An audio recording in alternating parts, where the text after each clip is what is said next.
This is Howard Cosell. Welcome to the Straight Red Cod, where both hosts grew up playing with Barbies, and one of them still sleeps with an Elmo doll. Gentlemen, I really hate to do this, especially after last week. But there was this article that I wanted to start with from the Business Insider, and it isn't one of those articles that says soccer sucks. Actually, it says soccer is already more fun than baseball. That's true. Hooray! It is. This guy isn't really reaming soccer. No. But he comes up with an idea that isn't really new. People have been talking about this for something. I mean, you get a lot of first-timers who go, well, how come we don't have a team in the EPL? Or how come the MLS isn't playing in Champions League in Europe? Well, we don't. Our teams aren't located in Europe.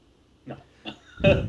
I mean, that's pretty straight up, right? Well, this guy says, well, okay, the U23's lost. It was embarrassing. Yeah, how do we fix it? That's what he says. It's truly shameful that we lost. However, how do we fix it? It's been 20 years since the U.S. hosted the World Cup. And, we've been playing it really not long after that. He says MLS started. But why do we still stink at the sport? Well, he's wrong there, right? Because we don't stink. Don't stink at the sport. I mean, we've made it as far as, the last 8.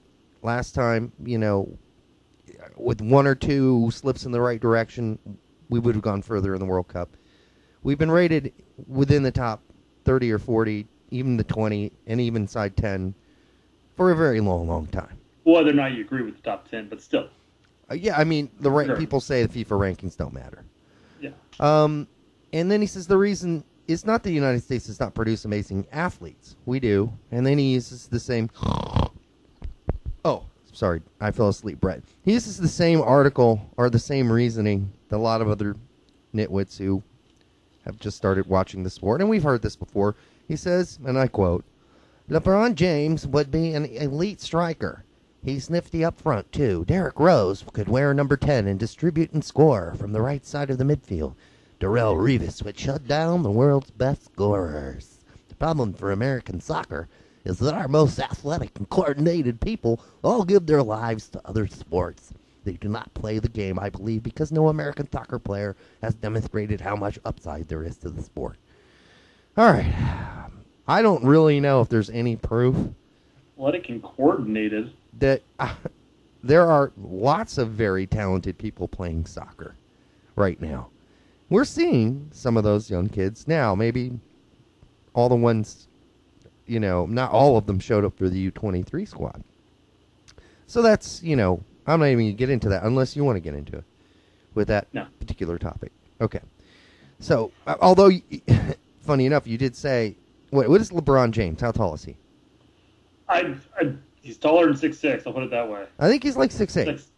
6'8". How tall is... Okay, I was going to guess 6'9", but yeah. Yeah. All right. Well, Peter Crouch can't be taller than 6'6", 6'7", and he's really tall for soccer. He's like a stick. I used to call him the giraffe. I mean, elite striker at that height just doesn't...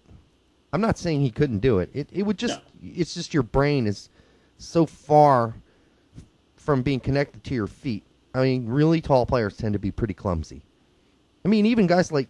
Well, I'm not going to get into it. There are lots of tall players that have played soccer, but most of them are under 6'6", and even they look a little clumsy. And those are players that play for some of the best countries in the world. Mm-hmm. So this guy says, the real solution to get people and Americans to pay attention to the sport is that somebody needs to go out and buy Wolverhampton Wanderers and move the team to New York City. And he says, okay, a lot of people are going to say, number one, the Premier League would never allow this to happen. He said because, after all, they voted to bar Irish and Scottish teams from joining the league. But that ignores a crucial point. Irish and Scottish markets combine 9 million people, and they do not equal the size of the New York market, which is 22 million people, which would increase the value of the club itself from 300 million to more than 2 billion overnight. So he's saying the EPL would give in if they saw the money, the dollar signs. And, well, it's hard to argue that might be possible. Is it possible? I don't. No. You might get It's not possible. You might get the EPL to smoke enough weed to say yes to that. No. But I don't think you could ever get anybody in like, UEFA to say that would be cool. It would never happen. It would never happen. It's just never going to happen. No.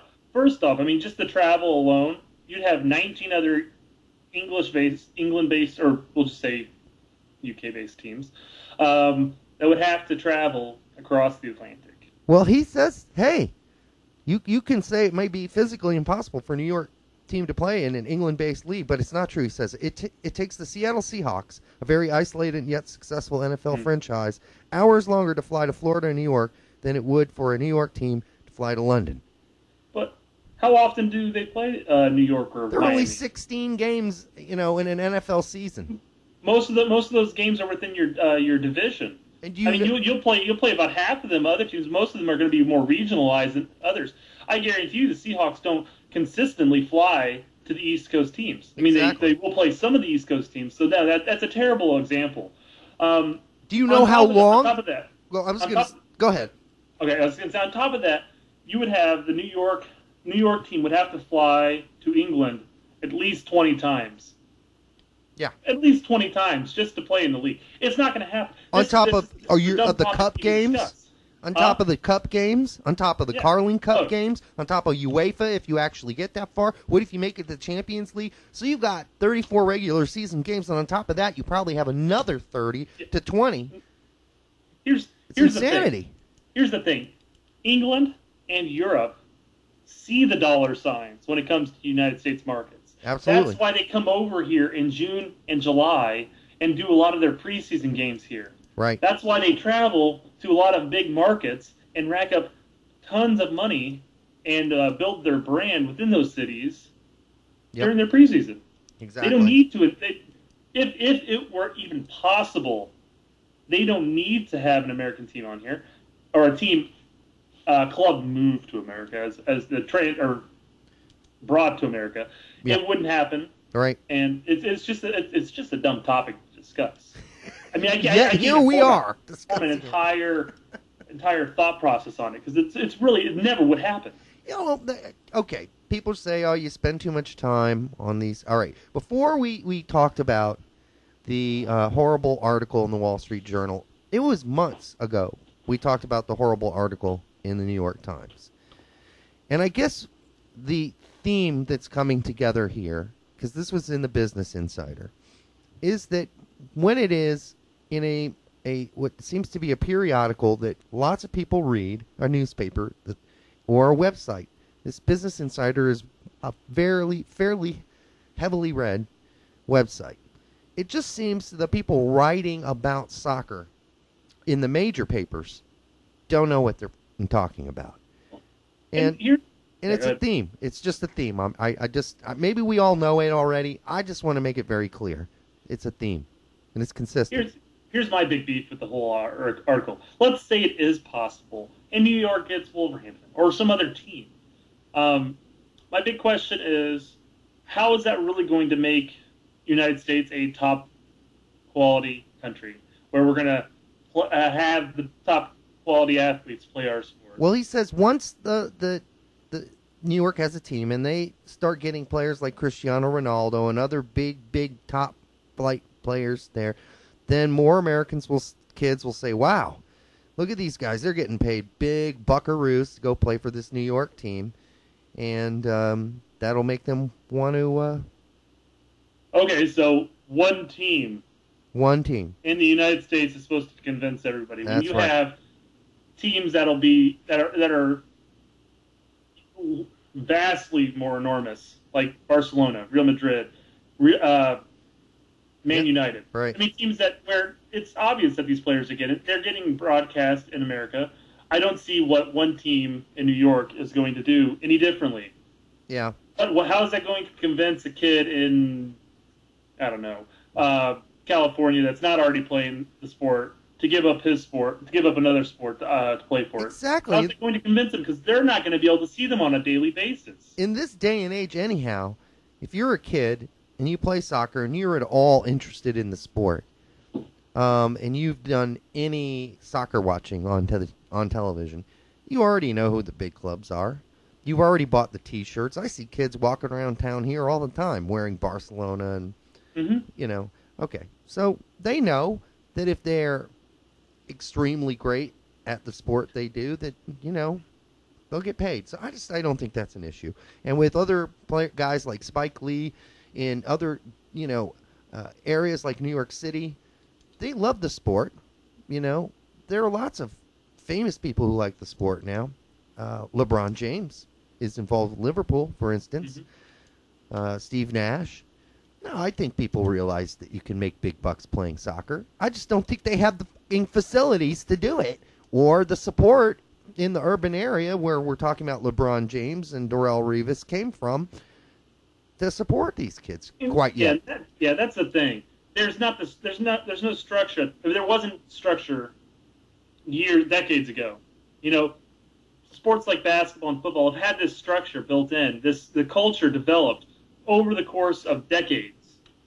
Soccer has been around for a long time in the United States, but it hasn't really latched on. We've had numerous leagues that have come and gone. We just don't have the structure from top to bottom. Yeah, we don't have the culture completely developed. Although the culture is developing, as you pointed out, you're seeing a bunch of people in your city that are wearing Barcelona jerseys or Real Madrid or Man United jerseys. I'm seeing more and more on a daily basis here. The culture is developing, and the league itself will develop. Yeah, this is going to take a little more time. That's the problem. People want instant gratification, and it's not going to happen. The perception of soccer in the United States being a sport for the suburbs is slowly but surely eroding. Mm-hmm. It's slowly but surely eroding. It's changing. It is. Yep. There's a lot more urban initiative programs going on. Yeah. A lot of MLS clubs are getting on board with that too. Right. I love this part. Colorado is getting involved with it. I believe I know Chicago already has multiple, or at least they have one urban initiative in there. But you'll see more and more pop up, right? Especially USSF focusing on it. It's going to happen. We're gonna take more ground. Right. I do like this part though. Would the MLS try to block the move? Hell no. Having a global contender on U.S. soil would be excellent marketing for the game in this country. It might even be smart for MLS owners to pool their money and take a larger stake in the New York franchise. I don't know, man. This guy has really been smoking some serious stuff, and I think his employer, Business Insider, should probably give him some tests. Although I do like the fact at the end that he says soccer is already more fun than baseball. All it's missing is a world-beating American champion and stars making plays like this one. And then there's this great link to Cristiano Ronaldo.